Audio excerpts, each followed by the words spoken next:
Shalom.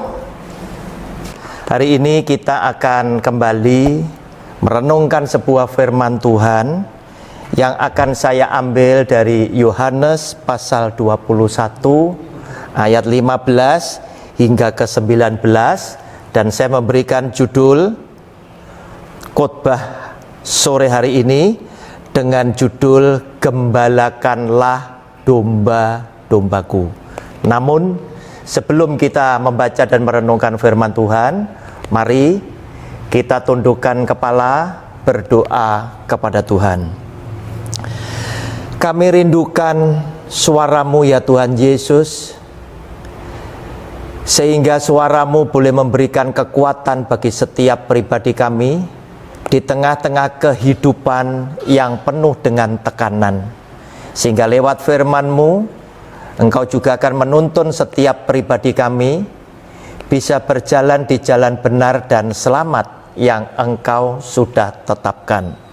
Kami siapkan tanah hati kami yang paling subur, sehingga ketika firman-Mu menyapa setiap pribadi kami, firman-Mu tidak pernah kembali dengan sia-sia, namun lewat berkat firman-Mu itu pula kami akan mendapatkan berkat yang luar biasa. Kami yakin Tuhan berbicara kepada setiap pribadi lewat ibadah di sore yang indah ini. Di dalam nama Tuhan Yesus kami percaya dan sudah berdoa. Haleluya. Amin. Saudara yang dikasihi oleh Tuhan, mari kita baca lebih dulu firman Tuhan yang berasal dari Yohanes pasal 21 ayatnya yang ke-15 hingga yang ke-19, yang demikian bunyi firman-Nya. Sesudah sarapan, Yesus berkata kepada Simon Petrus, "Simon anak Yohanes, apakah engkau mengasihi aku lebih daripada mereka ini?" Jawab Petrus kepadanya, "Benar Tuhan, engkau tahu bahwa aku mengasihi engkau." Kata Yesus kepadanya, "Gembalakanlah domba-dombaku." Kata Yesus pula kepadanya untuk kedua kalinya, "Simon anak Yohanes, apakah engkau mengasihi aku?" Jawab Petrus kepadanya, "Benar Tuhan, engkau tahu bahwa aku mengasihi engkau." Kata Yesus kepadanya, "Gembalakanlah domba-dombaku." Kata Yesus kepadanya untuk ketiga kalinya, "Simon anak Yohanes, apakah engkau mengasihi aku?" Maka sedih hati Petrus karena Yesus berkata untuk ketiga kalinya, "Apakah engkau mengasihi aku?" Dan ia berkata kepadanya, "Tuhan, engkau tahu segala sesuatu. Engkau tahu bahwa aku mengasihi engkau." Kata Yesus kepadanya, "Gembalakanlah domba-dombaku. Aku berkata kepadamu, sesungguhnya ketika engkau masih muda, engkau mengikat pinggangmu sendiri dan engkau berjalan kemana saja kau kehendaki. Tetapi jika engkau sudah menjadi tua, engkau akan mengulurkan tanganmu dan orang lain akan mengikat engkau dan membawa engkau ke tempat yang tidak kau kehendaki." Dan hal ini dikatakannya untuk menyatakan bagaimana Petrus akan mati dan memuliakan Allah. Sesudah mengatakan demikian, ia berkata kepada Petrus, "Ikutlah aku." Sampai di sini pembacaan firman Tuhan. Kita yang berbahagia adalah yang mendengar firman Tuhan dan setia melakukan firman Tuhan di dalam hidupnya sehari-hari. Amin. Saudara yang dikasihi oleh Tuhan, kenapa pertanyaan Tuhan Yesus itu harus diulang lagi sampai ketiga kalinya? Sehingga hal ini membuat hati Petrus itu menjadi sedih sekali, dan dia harus berkata, "Tuhan, engkau tahu akan segalanya, engkau ngerti akan isi hatiku, masakan engkau harus bertanya berkali-kali, apakah aku mengasihi akan dirimu?" Nah, saudara yang dikasihi oleh Tuhan, kenapa Yesus Kristus Tuhan harus tanya kepada Simon Petrus sampai ketiga kalinya? Yang pertama, Oleh karena Yesus yang adalah Tuhan ingin memastikan apakah di dalam hati Petrus itu benar-benar dia akan menjadi seorang hamba Tuhan, seorang gembala seperti yang diinginkan oleh Kristus sejak awalnya. Oleh karena itu dia harus bertanya kepada Petrus, apakah engkau mengasihi aku? Hingga 3 kali, karena Yesus pun mengalami bahwa Petrus pun sudah menyangkali dia untuk ketiga kalinya. Oleh karena itu dia ingin ulang lebih dulu, dia ingin koreksi lebih dulu, apakah di dalam hati Petrus itu benar-benar memiliki hati sebagai seorang gembala yang baik seperti yang Kristus inginkan. Saudara yang dikasihi oleh Tuhan, seorang gembala yang baik itu telah dijadikan model oleh Yesus Kristus Tuhan di dalam jati diri Petrus yang sesungguhnya. Kenapa? Karena dia tahu semua orang boleh bicara tentang bahwa aku adalah seorang gembala yang baik ketika keadaan semua dunia dalam keadaan aman. Gembala yang baik justru akan muncul, akan Anda dan saya saksikan, akan kita lihat bersama-sama justru di tengah-tengah suasana hidup yang menegangkan, suasana hidup yang tidak aman, suasana hidup yang sangat menekan. Disitulah akan muncul engkau dan saya apakah benar-benar sebagai seorang gembala yang baik. Dan Yesus Tuhan berharap Petrus boleh menjadi seorang model dari seorang gembala yang baik, yang berani tampil di garis depan ketika suasana tidak menguntungkan, ketika suasana bahaya sedang mengancam. Petrus akan tampil di depan untuk menyerahkan nyawanya bagi keselamatan setiap domba-domba yang dipercayakan kepada dia. Sama seperti seorang nahkoda yang dengan begitu heroik, yang begitu menunjukkan jiwa kepahlawanannya, yang dia berani berkata, kapal ini akan tenggelam, tetapi saya pastikan supaya semua orang, semua penumpang saya itu boleh pergi dengan selamat, dan saya adalah orang yang terakhir yang akan meninggalkan kapal yang akan tenggelam ini. Saudara yang dikasihi oleh Tuhan, di suasana yang seperti hari ini, di tengah-tengah tekanan COVID-19, kita tidak banyak melihat muncul gembala-gembala yang hebat, muncul gembala-gembala yang luar biasa, yang ketika pada saat aman sepertinya sorongkan kepala demi Kristus. Mereka adalah orang yang berkata, aku siap untuk mati demi Kristus. Tetapi pada saat yang seperti ini, di tengah-tengah domba-domba milik Kristus itu butuh pertolongan, domba-domba milik Tuhan Yesus butuh bantuan, domba-domba milik Tuhan Yesus butuh perlindungan. Jarang sekali kita melihat gembala-gembala yang hebat itu tadi, yang sering ngomong dengan kata-kata yang luar biasa, itu tampil menjadi betul-betul sebagai seorang pahlawan yang sanggup melindungi dan membuat hati para domba-domba milik Kristus itu menjadi sejuk oleh karena kehadiran mereka. Saudara yang dikasihi oleh Tuhan, kemudian yang kedua, apa yang Yesus Tuhan harapkan kepada Simon Petrus yang sudah menyangkali dia untuk ketiga kalinya?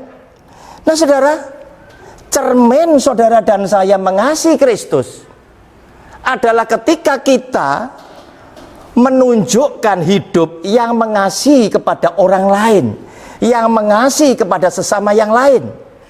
Oleh karena itu, puji Tuhan, jika engkau dan saya diberkati oleh Tuhan, kita memiliki domba-domba yang hidupnya benar, yang hidupnya mandiri, yang hidupnya sangat diberkati, puji Tuhan. Tetapi domba-domba kita yang lainnya tentunya semua keadaan mereka belum tentu sama. Oleh karena itu pasti ada domba-domba yang gemuk, kita puji Tuhan, tetapi juga ada domba-domba yang kurus atau domba-domba yang sakit. Inilah yang Tuhan ingin berikan kepada engkau dan saya sebagai domba-domba yang baik. Peliharalah, rawatlah mereka Sehingga ketika dalam keadaan tertekan, ketika dalam keadaan kesulitan, maka domba-domba yang kurus, domba-domba yang sakit boleh tetap terpelihara oleh Tuhan, karena Tuhan percayakan semua domba-dombanya kepada saudara dan saya yang dipakai oleh Tuhan sebagai seorang gembala-gembala yang baik. Saudara yang dikasihi oleh Tuhan, semua domba-domba milik Kristus hari ini sungguh berharap Tuhan akan lindungi kehidupan keluarga mereka. Tuhan akan jagai keselamatan nyawa setiap keluarga mereka. Oleh karena itu, jika Anda dan saya adalah gembala-gembala yang baik, tentunya kita akan mengajarkan kehidupan yang benar kepada domba-domba yang dipercayakan kepada Kristus, karena sebagai seorang gembala yang baik kita akan menuntun mereka kepada jalan yang benar yang sudah disiapkan oleh Kristus dan keselamatannya. Oleh karena itu, mari kita sekarang ajar dan tuntun setiap domba-domba milik Kristus pada jalan yang benar. Di tengah-tengah tekanan yang luar biasa, tetap kita memberitakan sebuah kebenaran dan melakukan kebenaran di dalam kehidupan ini, agar supaya setiap domba-domba milik Kristus boleh dituntun oleh terang daripada firman-Nya. Saudara yang dikasihi oleh Tuhan, bukankah Petrus sudah 3 kali menyangkali Tuhan Yesus? Tetapi kenapa Yesus Tuhan masih tetap berharap Petrus boleh menjadi sebagai salah satu model yang dia pakai, sebagai salah satu perwujudan sebagai seorang gembala yang baik? Nah saudara, kita lihat lebih dulu. Petrus dan kawan-kawan sesungguhnya punya pengenalan yang bagus tentang Tuhannya. Kita baca lebih dulu dari Matius pasal 16. Matius 16, saya bacakan mulai ayat 13 sampai dengan yang ke-19, yang demikian bunyi firman-Nya. Setelah Yesus tiba di daerah Kaisarea Filipi, ia bertanya kepada murid-muridnya, "Kata orang, siapakah anak manusia itu?" Jawab mereka, "Ada yang mengatakan Yohanes Pembaptis, ada juga yang mengatakan Elia, dan ada pula yang mengatakan Yeremia atau salah seorang dari para nabi." Lalu Yesus bertanya kepada mereka, "Tetapi apa katamu? Siapakah aku ini?" Maka jawab Simon Petrus, "Engkau adalah Mesias, Anak Allah yang hidup." Kata Yesus kepadanya, "Berbahagialah engkau Simon bin Yunus, sebab bukan manusia yang menyatakan itu kepadamu, melainkan Bapa-Ku yang di surga. Dan aku pun berkata kepadamu, engkau adalah Petrus, dan di atas batu karang ini aku akan mendirikan jemaatku, dan alam maut tidak akan menguasainya. Kepadamu akan kuberikan kunci kerajaan sorga. Apa yang kau ikat di dunia ini akan terikat di sorga, dan apa yang kau lepaskan di dunia ini akan terlepas di sorga." Saudara yang dikasihi oleh Tuhan, Petrus boleh menyangkali 3 kali, tetapi Yesus Kristus Tuhan tetap mengharapkan bahwa Petrus boleh menjadi salah satu model seorang gembala yang baik, bagaimana dia nanti akan dirikan jemaatnya di atas batu karang, di atas firman Tuhan yang benar. Dan dikatakan lewat firman Tuhan, jemaat yang model seperti ini, yang didirikan oleh Kristus, yang saudara dan saya dirikan di atas kebenaran firman Tuhan, tidak bisa dikuasai oleh alam maut. Dengan arti kata lain, jemaat ini akan diselamatkan. Dan saudara yang dikasihi oleh Tuhan, kita lihat pengenalan Kristus, pengenalan Simon Petrus kepada Kristus itu bagus. Kenapa dia bisa katakan, "Siapakah menurut kamu aku ini?" Dan Simon Petrus berkata, "Engkau adalah Mesias, Anak Allah." Dia tahu bahwa Yesus adalah anak Allah. Dia paham bahwa Yesus adalah Tuhan. Tetapi kenapa orang yang model seperti Petrus, yang sudah mengenal Yesus adalah Tuhan, bisa meleset ketika dia ditanya, apakah engkau bagian dari hidup Yesus orang Nazaret? Saudara, ternyata Petrus harus menyangkali Yesus sebagai Tuhan dan gurunya sampai kepada 3 kali. Hal ini Yesus yang adalah Tuhan bisa maklum. Kenapa? Karena dia belum memberikan contoh kepada Petrus dan kawan-kawan. Dan ketakutan yang menekan Petrus dan kawan-kawan membuat Petrus harus menyangkali, karena mereka, Petrus dan kawan-kawan, takut dengan aniaya, takut dengan kematian. Namun apa yang terjadi? Setelah Yesus Kristus Tuhan bangkit dan dia menampakkan diri kepada para muridnya, dan dia berkata kepada para muridnya, ini aku, ini telapak tanganku, cucukkan jarimu. Dan ini membuktikan bahwa dia bangkit. Maka Petrus dan kawan-kawan teringat bahwa dia pernah berkata bahwa anak manusia akan mati dibunuh di atas kayu salib, tetapi pada hari yang ketiga dia akan dibangkitkan kembali. Dan lewat penampakan Tuhan Yesus kepada para muridnya membuktikan bahwa apa yang dia katakan sudah dia genapi, dan sepertinya dia sedang berkata, ini aku sudah bangkit. Nah saudara yang dikasihi oleh Tuhan, lewat pengalaman yang satu ini memberikan kesimpulan kepada Simon Petrus dan semua kawan-kawan bahwa ada satu ayat lagi yang dia utarakan, akulah kebangkitan dan hidup, barang siapa yang percaya kepadaku akan hidup walaupun dia sudah mati. Sehingga ini memberikan kesimpulan kepada Simon dan kawan-kawan, Petrus dan kawan-kawan, jika aku beriman kepada Kristus, jika aku tetap setia kepada Kristus, maka jika aku mati, maka aku akan dibangkitkan kembali seperti Yesus Kristus Tuhan yang sudah mati dan dibangkitkan kembali. Sehingga ini menjadi satu titik tolak bagi Simon Petrus dan kawan-kawan untuk menjadi orang yang tidak takut lagi. Yang tidak takut lagi. Karena apa? Dia tahu jika hari ini mereka mati, mereka boleh akan tetap memiliki kehidupan yang kekal. Sehingga lewat peristiwa yang satu ini, maka sejak hari itu Petrus dan kawan-kawan menjadi rasul yang tidak takut lagi untuk mati di dalam Kristus, sebab mereka tahu Kristus telah menang atas maut. Saudara yang dikasihi oleh Tuhan, hari ini pun semua orang-orang percaya seharusnya membuang rasa takut.